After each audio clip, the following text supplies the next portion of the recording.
Hello, and welcome to the Clandestine podcast. My name is Olivia. And it's me, Gabriel. This is our true crime podcast. Thank you for tuning in. Yes, ladies and gentlemen, you heard correct. True crime coming at you. So if you're new here, because we have a lot of new listeners in the past few weeks. Thank you so much for all the support. It's really cool to see that. Yes, thank you so much. This podcast is me and my boyfriend, Gabe. That's me. We talk about true crime, unsolved mysteries, supernatural shenanigans, the whole thing. And every other episode, we like to switch off who tells the story. Yes, just to spice things up. Yes. If you're a loyal listener, you will know that I did the story last week. Yes. Episode 8. Well, today is episode 9, so 9 comes after 10, so... No, it does not. Okay. Well, with that... 9 comes after 8, so yes. That means it's Gabe's time to shine. I'm glad I'm doing the story today. Me too. I don't know. All right, well... So, yeah. It's been a long day. It has. It has been a busy day, but I'm glad to finally sit down and talk some true crime. We have the giggles a little We got a bit. case of the giggles for sure. All right, well, let's go down to business, because this is serious. I'm sure this will take away the giggles. I found this story, and when I was looking for it, I was like, you know what, I kind of want to try and branch out. I never hear about, serial killers or these major killers from, other countries. And if you do, it's like Vlad the Impaler or like Jack the Ripper, something like that. Lo and behold, there were tons of them. This one, it's pretty intense. And I'm definitely excited to share with everybody, and especially Olivia here. Me? Yes, Oh. yes. Well, without further ado, today I am bringing you guys a story of a man named Alexander Pichushkin. He was born April 9th, 1974 in Mytishi, Russia. And yes, I looked that up on the pronunciation because I didn't want to say it wrong. Mytishi, Russia. Mytishi. Yeah, something like that. Alexander Pichushkin, he was recalled by family and friends as just a sociable, fun-loving kid. He was happy-go-lucky, all that good stuff. Like most kids are, He was 4 years old at the park one day, and he fell backwards off the swing and hit his head. A lot of the times when that happens to younger children, they're going to suffer brain damage. Yeah, and John Wayne Gacy. Exact same thing happened to him with the swing and everything. Obviously, brain trauma, if you don't know already, that can cause serious changes in someone's personality, memory, impulse control, stuff like that. Further down the line with Alexander Pichushkin, medical experts determined that fall he had when he was 4 years old caused damage to his frontal cortex. Damage to this part of the brain, it creates that lack of impulse control and increased hostility. Obviously, if today I fell off a swing set and hit my head, I might get a bruise or a concussion. But since he was so young, his forehead and the surrounding area couldn't provide that protection that we as adults or even teens or preteens have. And when that gets damaged so young, as far as I know, once the damage is done, the damage is done. A lot, right? Yeah. Following after this, his mother, she couldn't really find an answer for the sudden behavior change that was going on with him. He was having outbursts. He was still kind of acting normal for a while. Yeah. Okay. And it progressively was getting worse. His mother, she kind of just asked for advice and took what was given to her and removed him from regular schooling and had him placed for children that had learning disabilities. Because she thought that's what it was. It might sound bad that he had to leave his school and stuff, but if anything, it could have been for the better, because when he was in regular schooling, he was getting bullied horribly. He was acting out at school, had problems paying attention, stuff like that, and I'm not going to say the names, but he was being called just really awful names. As this was happening, he was in this new school. He was raised by a single mother. It was just his mom. Do we know what happened to his birth father? The only thing that I looked up and was able to find is that his biological father had a military background. Okay. And his stepdad really wasn't much of a father either. His mom, I would just imagine from the stress of having to deal with raising all these kids. Sadly, what I imagine she thinks in her eyes is him being the problem child. She can't control him. He's got outbursts. He's getting in trouble at school for this. So he relocated to his grandparents' house. His grandmother said she noticed great prowess in Pichushkin, his inherent intelligence, love for animals, and just a general lust for life. She even said that despite having his head trauma, he was a caring, fun-loving kid. A neighbor in an interview reported seeing him in his stairwell of the flats they lived I mean, he was clutching his cat in his arms and bawling his eyes out, completely consumed by grief. Yeah, usually the first step is to harm small animals. And if like anything, cats. yeah, like you would think, like he loved animals too. He had a cat, a dog. He ended up becoming pretty close with his grandfather. I mean, his grandfather reported he noticed Pichushkin's sheer intelligence. With him being in the school for learning disabilities and like not having a lot of friends because children his age didn't understand what was wrong with him. He wasn't involved in any like extracurricular activities, and his grandfather wanted to change that. He took a very fatherly role with Pichushkin. His grandfather had an idea to get him involved in the game. The name of that game was chess. Oh. Yes, and Pichushkin instantly fell in love. Aw. Yeah, so they had this like bond now with chess. His grandfather saw his promise in playing chess. Which is a hard game to play. Oh my god, It's a hard game to even learn. Someone at work, one of the guys at work asked me, he's like, "You want to play chess?" I was like, I don't know how to play chess. When I was probably, I want to say like 8 or 9, I knew how to play, and I had this idea in my head. I had a chessboard that the other side was a checkers board. Yeah. And it was like thick, and you kept all the pieces in the middle. Yeah. And I remember played with chess with myself. And Oh, really? yeah. I can play checkers. I can play a mean game of checkers, but Yeah. chess, not for me. Well, I would like to learn it maybe. So, his grandpa was teaching him how to play chess. His grandpa saw he just had such promise with it. He was so good at it. His grandfather even started taking him down to the local park by their house to play like exhibition matches with the elder local legends that claim the park their territory. These guys have been playing chess there for years upon years, and he's going there and like winning games against them. He's Like really, a movie. I know, right? It sounds like a plot of a movie. Sometimes true life is stranger than fiction. That's right. It's a real Romeo and Juliet kind of situation. Is it? No, never mind. Just forget I said that. Like I said, he's going down there playing chess. He's finding like a purpose now. But as the chess pieces move, so does time along its linear clock. Did you like that one? I thought that sounded good. It's very poetic. Thank you. Pichushkin only had sanctum at that chess table for so long. The bullying at school continued, and an unforeseen blow was soon to strike. What was that blow? Well, he can't really seem to catch a break, and he ended up losing his grandfather. Aww. Do we know how? You know what, as much as I looked, and like I said too, this one was kind of tough because a lot of the stuff was in Russian, and videos I was watching were like from 12 years ago on YouTube, and they're like 240p. I tried to gather the best of information I could.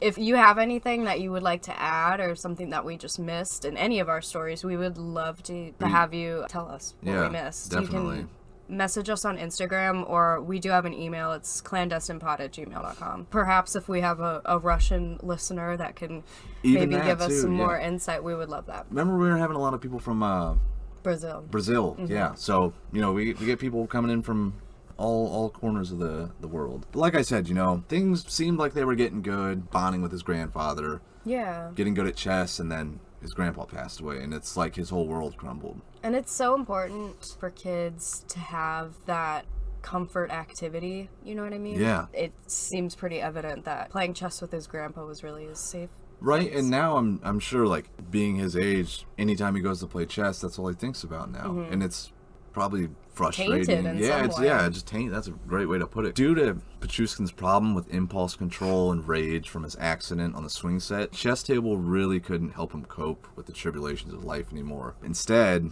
a sinister spirit took the pawn's places, and that was vodka.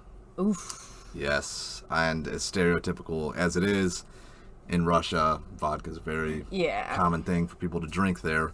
I might sound stupid, but vodka is a Russian word, right? That's not stupid at all. That's a good question. I believe it is. Sounds like it, right? Sounds like vodka. Even though he wasn't of age to drink, that definitely did not stop him from doing that, and his drunken stupor didn't stop him from checkmate. Ooh, what do you mean by that? Well, while he was in these vodka-induced rages, he picked up a new hobby at the park instead of playing chess. And no, it was not checkers was the new hobby he picked up, let me tell you that. You are just killing it with these puns. Thank you. Thank you. He would drink his vodka, get nice and drunk, and he knew during the day when he'd go to the park, there's going to be kids at the park, okay? So he'd bring a video camera with him, and he would go up to these younger kids and threaten them. Now, he was a teenager at this time. He's about 16, 17 years old. Couldn't find it either. I tried. A lot of the Russian stuff's hard to navigate through because I don't know what the titles are, but there is a video out there if you're able to find it. It's a video of himself holding a child upside down by his leg, and he's looking into the camera, and he said, You are in my power now. I'm going to drop you from the window and you will fall 15 meters to your death. So... What? Like... That's... I mean, don't get me wrong, like... What did the kid do? Nothing. He's just terrorizing younger kids. And this just goes to show, you lose your grandparent. It is like losing your mom or your dad, because they were that too. Experience grief and sadness and whatever comes with it, but there's a separation between the grief normally and then what's happening with this guy. Yeah, not knowing how to cope. And it carries on. His bullying at the park with the video camera. You mean it doesn't stop there? The episode doesn't end here? You know what? I thought the same thing myself. I was like, well, this is a hell of a story. No, it does not. That outrageous behavior was not enough to satisfy the needs of Pichushkin's rage. So this is July 27th, 1992. He's 18, living life, becoming a young man. Just on the cusp of adulthood. Yes. Him and his friend / classmate, Mikhail Odachuk, made plans to hang out. And they were going to go on a killing spree. Oh. Well, that's what Pichushkin said to Odachuk. And I know, right? Typical afternoon for teenage boys. Mikhail Odachuk knew Pichushkin was, like, a little out there. He was friends with, like, he knew he had, you know, the learning disability, like, knew about his head injury and stuff. It was kind of weird. Odachuk just kind of laughed it off. But as the day went on, and Pichushkin realized that Odachuk was not on board for this killing spree, he instead killed Mikhail Odachuk, his first victim. What? I'm just gonna say real quick, trigger warning. There's gonna be a couple in here. For Mikhail Odachuk, he hit him in the head 27 times. Ooh. First murder. Okay. His friend. I want to read this quote too because he was passionate. The game of chess it takes a lot of patience. It's a very methodical game, you know. And I saw this when I was reading through stuff. It's a William Shakespeare quote. He said, "Lovers and madmen have such seething brains." And I think that just fit very well for him. Before we did this today, I was, you know, just double checking some stuff, and I was reading something, and I pulled up one of those Russian YouTube videos. It was like from 12 years ago, and it was all like blurry and stuff, but they were interviewing him. It was like on this Russian TV channel. He actually killed someone shortly after Mikhail Odachuk. Oh. It was his friend. Another friend? Yes, it was his friend that was romantically involved with a girl that Alexander Pichushkin liked. Oh, okay. This is the start of his spree. He was very upset about that. He wanted to be with this girl, right? So he invites his friend over. They're high up on the flat, so they go up there, they drink vodka, and he said in this interview, he's like, I was gonna kill him, but I didn't want to do it while he was awake. So I kept kind of just feeding him vodka. He got him so drunk, he passed out. I think they said they were like 60 meters up. Okay. Whatever that translates to feet. It's high. It's high up. They're pretty high up. He said he picked him up and put him on the railing of the apartments they were in. Oh my gosh, trigger warning for people that are afraid of heights like me. And just pushed him. In the interview when they were talking to him, he's like, yeah, I pushed him. I wanted to see how high a human body could fall without dying. And he like laughed and he was like, and I guess that was too high. They did not figure this out until, well, I don't want to spoil anything. I'll just say until later, but they ruled that as a suicide. Oh. So he snitched on himself for that one. So yeah, his first murder, July 27th, 1992, was his buddy, Mikhail Odachuk. We fast forward here about 9 years. People referred to this as the sewer period, quote unquote. This was 2001 through 2005. These were just ghastly acts of murder on the homeless men. There was a few women and children. And children? Yes. Like homeless children? No. He would attack these homeless men in Bitsa Park. We'll get to that. But he didn't really have a victim profile. There was no really victim profile. He was definitely a opportunity killer. Also, real quick, I thought something interesting to talk about was the fact there was a 9-year gap between that first and second murder. Why would you wait so long between the murders? Like, that's just confusing to me. Another thing, too, was that Jeffrey Dahmer also had a 9-year gap between his first and second murder. This is totally a theory. I just thought it's something interesting to think about. But did Alexander Pichushkin received some kind of like inspiration from Dahmer? And I only ask this because Pichushkin's first murder was a year and 5 days after Jeffrey Dahmer was arrested. So, I don't know. Maybe it's just coincidence. And I did find a lot of other similarities between his dates of murder with Jeffrey Dahmer's. Listen, I'm not going to do the whole Charlie from Always Sunny, like, pinpointing stuff, but so back to the sewer period. Like I said, he had that 9-year gap from 1992 until 2001. And real quick, Bitsa Park is in Moscow, Russia. It is the biggest national park in Moscow. Oh, It's a big. that's a big place. Moscow Yes. is a big place. Moscow is very big. Somewhere to go hike and walk, and turned into this kind of hunting ground for Pichushkin. So this is where he would go. You know, he's a fan of vodka. He's still drinking. He didn't go to a meeting. He did not try and get it together. And also, this was kind of like his thing. You know, the homeless men that lived there shared the same thing. They like to drink vodka. Pichushkin would lure these men. He didn't do this only with homeless men. You know, he would do it to just anyone. Ask him to have a drink. He was pretty cunning and charismatic. You know, he didn't have a problem talking to people. There were all these manhole openings that the sewers would run underneath the park. Now, he would set this up beforehand, and once he got them like good and drunk, he was throwing people into these sewers. Oh my gosh. These are like big waterways Yeah. that just are ripping people through here. Like Shawshank Redemption. Well, Do it, say it. Okay. Andy Dufresne climbed through 5 football fields of the nastiest stank. Okay. It's not that good. You and my mom tell me that it's good, but whatever. He's luring these guys there and throwing them into these manholes that lead into the sewer system underneath Bitsa Park. There were, I think, 15 victims in the sewer period. Oh my gosh, that 15 victims that he threw in the sewer. Yes. November 15th, 2003 was the last murder at Bitsa Park. It was a man named Konstantin Polikarpov. Sorry, Nice. it's hard to pronounce. And I guess I should say it would be attempted murder because this guy survived. In those videos I was telling you about, you can find him on YouTube. He actually said that Pichushkin was trying to hurt him. He actually forced himself into the sewer. Oh. Yeah. So it was like the lesser of two evils in that moment, and he just took his chances. And he ended up surviving. Obviously, the police were getting involved, but now it's like we had someone who survived. So we don't see another murder in his victim list until 2005. I always think it's interesting to ask, what happened between these 2 years? Did he stop because of the fact that this guy survived? Was it kind of a blow to his confidence, or maybe he's rethinking his, sick as it sounds, his strategy? I mean, nobody can really say what he was doing because he kind of went ghost for those 2 years. But I will tell you, he's sure to murder again. It's always interesting to ponder why serial killers do have a cooling off period, because most of them do. It's strange. I'm sure someone that's educated in this field, there's like an explanation for it.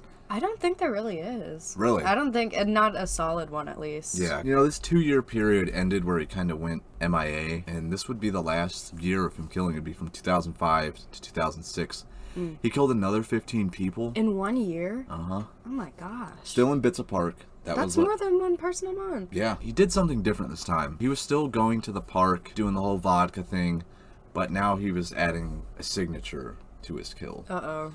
Yeah, I will say real quick, it gets kind of graphic here. Now he was bringing a hammer with him. Once they got comfortable, he's getting them nice and buzzed from the vodka. He would strike them from behind with this hammer multiple times, striking them in the back of the head. And he would then take that vodka bottle that they shared and put it into the hole. I know. That is so cringy to hear. Yeah, I have a headache. He struck from behind because he didn't want to get blood on his clothes. And the bottle in the head. Oh my god. Yeah, right. And the bottle in the head was to make sure they wouldn't survive. And those are his words, not mine. It sounds like those words didn't come from you. Yeah, in Russia, there's a special type of investigation they do with serial killers and spree killers, stuff like that. Once they catch the criminals, they physically reenact what they had done. That's interesting. I feel like, a little bit of a side note, I don't think that would fly in the United States. It's almost morbid. Yeah. I mean, if you know he did it, Pichushkin was more than happy to take them to all these spots in Bitsa Park where he murdered these individuals. That is strange. You know, he took them to bodies that were still there. One of his dogs that he had, I saved this for the end because I thought this was one of his dogs that he had, he buried in Bitsa Park. And they found like a dozen bodies buried around that dog. Whoa, what does that mean? This is how twisted this is. He was like, when I would lure these people, we'd drink vodka. Oh, I know what you're gonna say. I remember this part. He was making them feel bad and was like, let me show you where my dog's buried. What the hell? And then just murdering people there. Ugh. I don't know. That's so evil. That investigation thing they do there, that's how they figure that out, because that's what he said. So let's talk about how he got caught, right? Light some light at the end of this tunnel. No, what's coming? Don't you worry. His last murder was on June 14th, 2006. It was a woman named Marina Yova. I love that name, by the way, Marina. I thought you meant Moskal Yova. I'm just kidding. Beautiful. I tried my hardest. Oddly enough, Pichushkin and her had a date planned. Oh. Do we know if he ever had a girlfriend, wife, anything? Or we're getting to that later? I almost didn't want to talk about it, but we can towards the end. Okay. Because it's weird. Before all of this, no. Marina Moskolyova. That sounds better. She was a single mother. She left a note with her son with Pichushkin's name and phone number on it. Oof.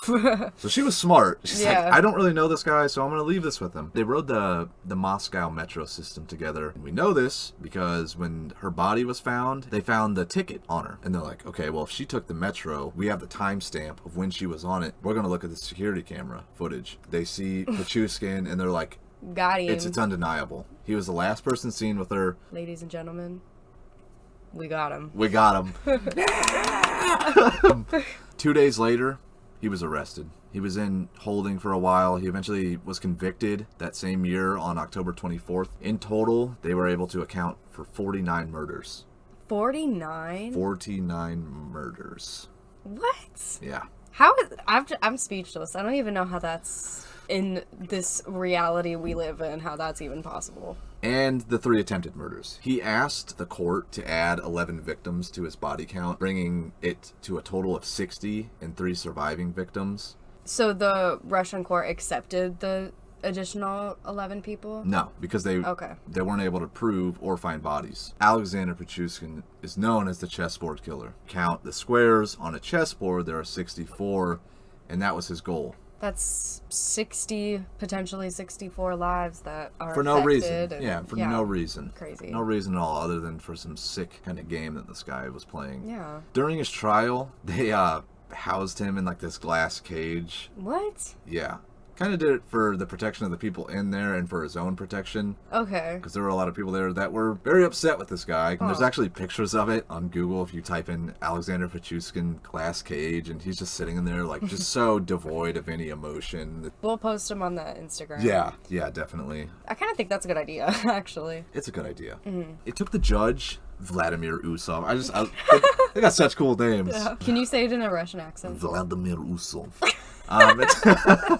Gosh. It took him an hour to read the verdict. Alexander Pichushkin was sentenced to life in prison with the first 15 years to be spent in solitary confinement. Wait, it took him an hour just to read the verdict? Why? Is that because of how many victims? What? And all the charges, yeah. And I think that's good they made him spend all that time in solitary confinement. That's a lot, 15 years. Yeah. But if we think now, this was 2007 when he was sentenced. 15 years later, he will be out of... I just counted on my fingers, and we had to survey says he'll be out of solitary confinement next year. So he's still alive? Yeah, he's still alive. Now, here's another thing, too. Solitary confinement, it's not he's just in like a hole. Well, why not? Because laws, and he should be. He can still have contact with mail and stuff like that. Well, then that's not solitary confinement. Don't let him do that. Yeah, but it's like he's in there by himself. It's probably like 23 and 1, like 23 hours in the cell, like 1 hour out. Probably not even. Who knows? Yeah, maybe. He's in... They should let him out, like, in the middle of the night. Like a thief in the night. I'm sorry I had to say that. He is in the Arctic penal colony called... I can't do this with you anymore. Sorry. He is in the Arctic penal colony... You are ridiculous, man. Okay. He's in the Arctic penal colony. Polar Owl is what they call it. That is such a cool name. That's our band name. Polar Owl. So if you want to send him a letter, or I don't know why you would. Don't. Yeah, maybe don't. Don't write to prisoners, guys. Yeah, no, and looking for love at least. Don't look. Don't do yes, that. please. Gosh, those are just the worst things to read. And if we kind of want to talk about, we're at the end now, and you're asking yourself, what was the reason for this? I'm asking myself so many things. Why did he do this? They actually asked him that, and he said, for me, life without killing is like life without food for you. I felt like the father of all these people, since it was I who opened the door for them to another world. In all cases, I killed for only one reason. I killed in order to live, because when you kill, you want to live. No, you don't. I can feel like my blood just sizzling with anger at that statement. Like, how dare you? You're saying I felt like the father of the... What? Like, no, dude. I'm sure none of them... Get a job. Like, Well, he did work at a supermarket. But... So he had time for a day job while he's doing all this? Wow. Yeah, you gotta buy vodka somehow. Yeah, I guess it's not that's free right. unless you steal it. Too, I want to give credit to murderpedia.org. I have found really cool stuff on here that I cannot find, like on, well, I found this website on Google, but I can't find these interviews, quotes, other stuff anywhere else. They got lots of exclusives. Yes. Yasha Levine did an interview with Alexander Pichushkin March 13th, 2008. So at this time, he would have only been in jail not even a year. And I just wanted to read this. I was asking him his thoughts on incarceration. He said, "When I was brought to prison, I was not in a good mood. Now it's gotten better. I've completely adapted. They have ideal water here. It's so hot, I even have to dilute it with cold water. For all the time that I've been here, my hair was cut only once. Do you know how much time they give me to take a shower? 5 whole minutes." His thoughts on human life? Human life is not too long. It's cheaper than a sausage. My lawyer, I'd cut him open like a fish. I would have killed him like an insect, and I would receive much pleasure from the process. I would cut him up and make belts out of his flesh. But as for remembering everyone I killed, who and when and where, that, I don't remember. I don't even care to remember. You see, I kind of feel like I'm getting this sense that he doesn't necessarily mean these things, and he's just saying them because he knows they're extreme and that it's going to make people angry. You know what I mean? Yes, I do, but then at the same time, I'm not sure because I feel like to really understand, this is somebody you have to sit down with. Just for this to be recorded in writing, who knows? This also is translated into English, so there could be context missing and lost in translation. Some of his thoughts on religion and politics. I was baptized when I was 3 months old. The baptism took place, but I did not want it. Well, I do not think that someone is there. I can also say that I will not either read the Bible or write an autobiography. I have never prayed to God, never will. This is a beautiful fairy tale. For the weak, for those who sacrifice themselves to the state, men, as they age, increasingly dream that someone is there who is all-powerful. Well, what is it?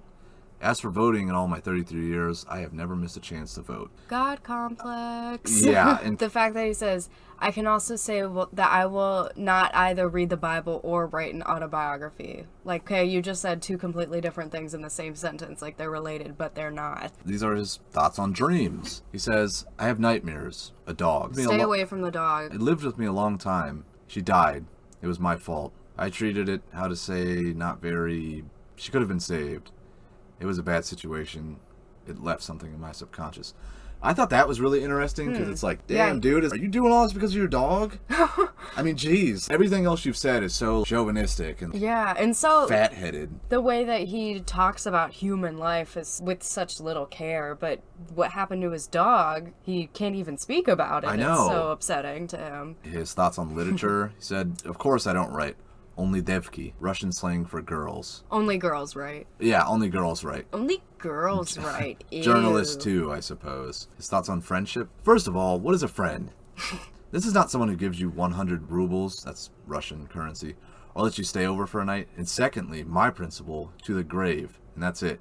Yes, I receive more pleasure from killing people whom I knew personally, but I also found a way to get strangers, and that is not easy.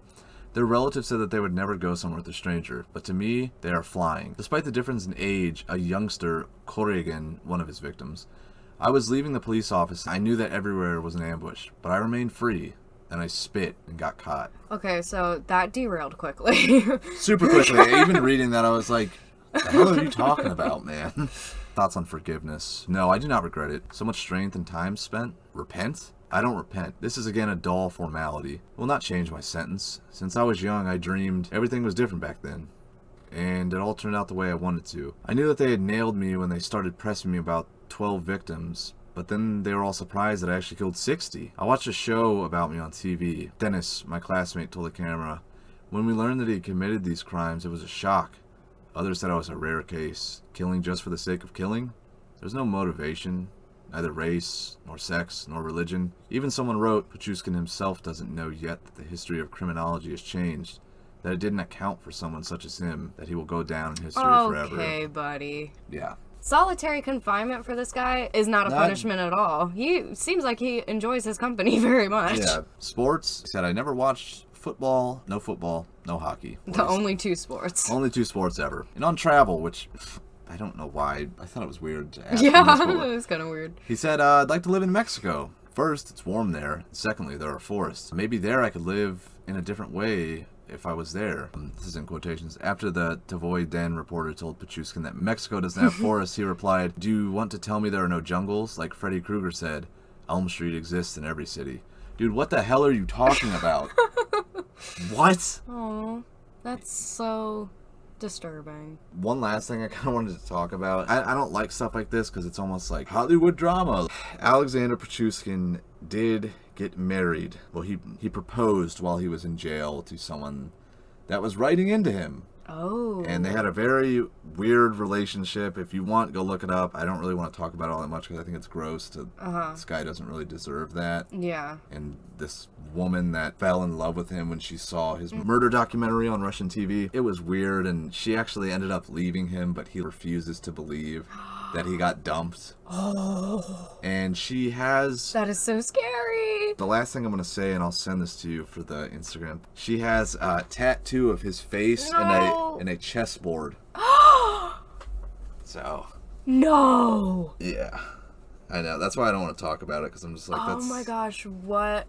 They deserve each other. They really do. That is Alexander Pichushkin. What could have been a wildly intelligent chess player and maybe a promising young man turned into just an absolute deviant. In terms of his development, okay, it seems like there is nowhere to really place the blame. Because it was just happened by chance that he was hit in the face with the swing set that messed up his brain. Yeah. You can't point to like, oh, it was his environment growing up, or it was abuse, it was this, it was that. Really what did this was the head trauma. Seems like a case here of nature over nurture, which is kind of a discussion that we keep going back to. Mm-hmm. So, did he do it because he's got head trauma from falling off the swing as a child? Was he just born that way? Is he just born that way? I don't know. Well, Liv, thank you. No, thank you for your incredible research this week. I'm very proud of you. Hey, thanks. You just keep getting better and better at the research. I'm trying to follow in your footsteps. You know, you've got more experience doing this than me, but I like my deep dives. Yes. We've discussed this, that I've tried not to deep dive, but I can't. I have to go all in.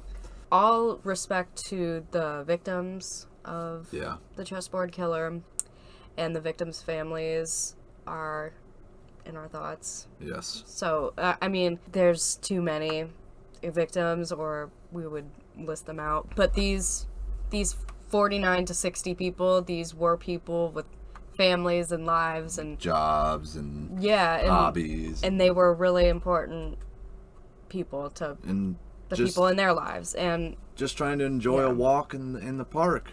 Really, that's how this would happen. And it sucks that their legacy has been overshadowed by this garbage grease monster of a human being. Yeah. Everybody out there, I just want to say thank you guys for the support. We've been having a great time doing this. We love seeing messages from everybody. Yes, don't ever hesitate to reach out to us. We would love to hear your feedback. If you have case suggestions as well, go ahead and slide those under the door of our DMs. I don't know. Just a quick shout out, you can follow us on Instagram and Facebook at Clandestine Pod. Like I said earlier, you can email us if you want at clandestinepod@gmail.com for questions, comments, concerns, whatever. We stream these episodes live on Saturdays and Sundays. Yes, we have been a little busy the past 2 weekends, but normally I think we're getting back on schedule too. We'll be able to live stream on Saturdays and Sundays. It's any time around like 8 to 9 p.m. Eastern Standard Time. And we do always announce on the Instagram exactly when we are going live. So if you're available, you can tune in. And all the links are on the Instagram, but the Twitch channel that we stream on is twitch.tv/STEFANUCHIS Stefanuchis. All right. So now that that's out of the way, we will let you get on with your night, and we'll see you next time when I'm gonna be telling you guys a little story. Liv's bringing the heat next time, so you better get ready for it. Get your fireproof suit on. Thank you guys so much. All right, bye. Peace.